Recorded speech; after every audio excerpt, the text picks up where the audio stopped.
வரலாறு அல்ல தொல்லியல் அடிப்படையிலான வரலாறுங்கிறத முன்முடிவுகளை வச்சுட்டு நம்ம எடுக்கிறது கிடையாது. நீங்கள் அகழ்வாய்வில் எடுக்கிற விஷயங்களை வச்சுட்டு அதை ஆராய்ந்து அதில் வருகின்ற அந்த முடிவுகளை வச்சு தான் வரலாறை படைக்கணும்.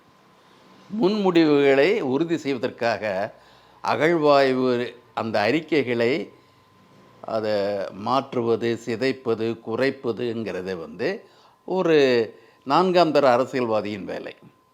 இப்போ அமைச்சருடைய நிலை, ஷெகாவத்தின் நிலை என்பது, ஏன்னா அவர் பாரம்பரியமான அரசியல்வாதி. அவருடைய தந்தையார், தாத்தா எல்லாமே இந்துத்துவ அரசியல் இருந்தவங்க, முன்ன ஜனசங்கத்தில் இருந்தாங்க எல்லாருங்க. அவருடைய கண்ணோட்டம் அப்படி தான் இருக்குது. அவர் நமக்கு அறிவுரை கூறுறது அவ்வளோ சரியாக படலை. ரெண்டாவது அவர் சொன்னார், வட்டார உணர்வுகளை தூண்டி விடுகின்றார்கள். பிராந்திய உணர்வுகளை என்ன அது நம்ம வட்டாரம் நம்ம சொல்கிறோம், பிராந்திய உணர்வுகளை. இந்தியா இப்போ தானே ஒரு தேசம்னு போய் இருக்கிறாங்க. அது அந்த பழைய கற்காலம், புதிய கற்காலம், தாமிர காலம் இதெல்லாம் வர்றதில் அப்போ இந்தியா இல்லை.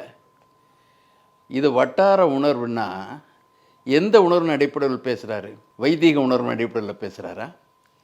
அப்போ இவங்க அவர்கள் ஏற்கனவே தீர்மானித்த வரலாற்று முடிவுகள்னு ஒன்று இருக்குது.